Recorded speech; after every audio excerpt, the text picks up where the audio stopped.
విషయంలో ప్రశ్నించినా మేము ఊరుకోం, వాళ్ళ సంగతి తెలుస్తామంటూ నాలాంటి వాళ్ళ మీద కూడా పడుతున్నారు. నేనే కాదు, ఇతరుల పైన కూడా పడుతుందని నేను గమనించాను. కానీ వీళ్ళకి అర్థం కావాల్సింది చంద్రబాబు నాయుడు పోరాడాల్సింది జగన్తో, టీడీపీ పోరాడాల్సింది వైసీపీతో. నాగేశ్వరతో పోరాడితే ఏమొస్తుంది? నాపై దాడి చేస్తే, నాపై నీచమైన స్థాయికి దిగజారి విమర్శలు చేస్తే ఓట్లు వస్తాయా? ఉన్న ఓట్లు ఏమంటే పోతాయి. ఎందుకంటే నేను నన్ను తిడితే ఆనందంతో ఓట్లేసే వాళ్ళు ఎవరుంటారు చెప్పండి? సో సరిగ్గా వైసీపీ చేసిన పొరపాట్లు ఇవాళ టీడీపీ చేస్తుంది. ఈ యొక్క ఫినామినల్ గా మారబోతుంది. చూడండి, ఇదేదో నాగేశ్వర్కే ఆగదు, అది గ్రామ స్థాయి నుంచి మొదలవుతుంది. అంటే టీడీపీ ఇటీవల మనం ఒక ఉదంతం కూడా చూసాం. జగన్ కు అనుకూలంగా ఒక మహిళ మాట్లాడితే ఏదో మాకు పథకాలు వచ్చాయని ఆమెను టీడీపీ సోషల్ మీడియా వాళ్ళు భయంకరంగా ట్రోల్ చేస్తే పాపం ఆమె తీవ్రమైన చర్యకు పాల్పడాల్సి వచ్చింది. అది పెద్ద ఇష్యూగా మారింది. అంటే ఈ ధోరణి ఎక్కడ దాకా పోతుందంటే ఒక్క నాగేశ్వర్తో ఆగదు.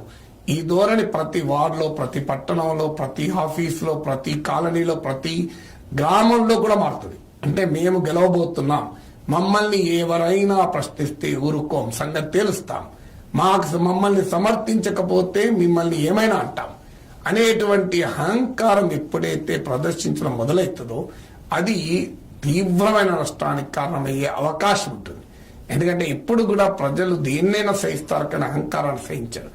తెలంగాణలో కూడా కేసీఆర్ ప్రభుత్వ పతనానికి one of the very important reasons ఏంటంటే ఆయన పర్ఫార్మెన్స్ లోపం కాదు. వాస్తవంగా కేసీఆర్ బాగా పనిచేశారని అంటూనే ఆయన ఓడించారు. ఎందుకు ఓడించారంటే ఈ అహంకారాన్ని ప్రజలు అంగీకరించరు. అందువల్ల ఇప్పుడు తనను ప్రశ్నించే ప్రతి ఒక్కరిని అటాక్ చేసుకుంటూ పోతే శత్రు శిబిరాన్ని పెంచుకుంటారు. వైరి శిబిరం బలాన్ని తెలుగుదేశం సోషల్ మీడియానే పెంచుతుంది. ఇప్పుడు ఉదాహరణ అదే చెప్పాను కదా, నన్ను తీసుకుపోయి వైసీపీ ఖాతాలు వేస్తే టీడీపీకి ఏమైనా ఓట్లు పెరుగుతాయా? కామన్ సెన్స్ తో ఆలోచించండి. నన్ను అభిమానించే వాళ్ళలో చాలా మంది తెలుగుదేశం ఓటర్లు ఉంటారు. చాలా మంది నన్ను ఫాలో అయ్యే వాళ్ళు తెలుగుదేశం ఓటర్లు గణనీయంగా ఉంటారు. సో వారందరికీ మీరు ఏ మెసేజ్ పంపుతున్నారు?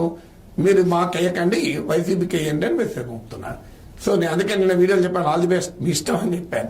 అక్కడితో ఆగలేదు. ఇప్పుడు నేనన్న వ్యాఖ్యల్ని ప్రశ్నిస్తూ వ్యాఖ్యలు చేయడం తప్పనిసరి, అది అవసరం కూడా టీడీపీకి. కానీ నా పైన వ్యక్తిగతంగా నీచంగా దిగిదారి వ్యాఖ్యలు చేయడాన్ని తెలుగుదేశం మిత్రులే అంగీకరించలేకపోతున్నారు.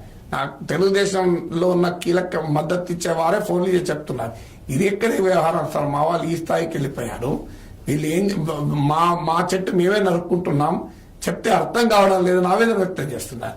ఎందుకంటే ఎవరిని ఎదుర్కోవాలి? జగన్మోహన్ రెడ్డిని ఎదుర్కోవాలి తప్ప మమ్మల్ని ప్రశ్నించిన ప్రతి ఒక్కరిని ఎదుర్కొంటాం, మమ్మల్ని సమర్థించిన ప్రతి ఒక్కరిని మేము తిడతాం. ఈ వైఖరే తెలుగుదేశం పార్టీకి నష్టం చేస్తుంది. ఈ అహంకారం ఒక్కచోట ఆగదు, ఈ అతి విశ్వాసం ఒక్కచోట ఆగదు. ఇది కింది స్థాయి వరకు కూడా వెళ్లి చివరకు నష్టాన్ని పార్టీకి కూటమికి తెచ్చే అవకాశమే కనబడుతుంది. Narayana residential schools, Dhanalakshmipuram, Nellore. Andhra Pradesh 10th ఫలితాల్లో రికార్డులను తిరగరాస్తూ మరే విద్యా సంస్థ అందుకోలేని ఎత్తులో విజయకేతనం ఎగురవేసింది నారాయణ రెసిడెన్షియల్ స్కూల్స్, ధనలక్ష్మీపురం, నెల్లూరు.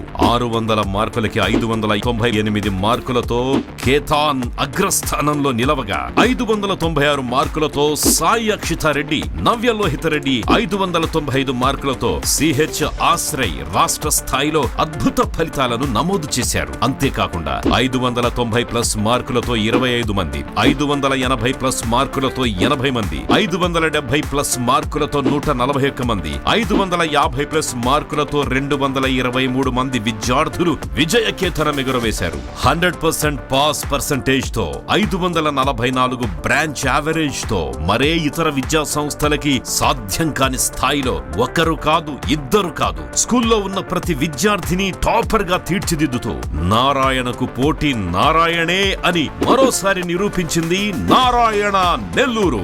2026-27 విద్యా సంవత్సరానికి అడ్మిషన్లు ప్రారంభం.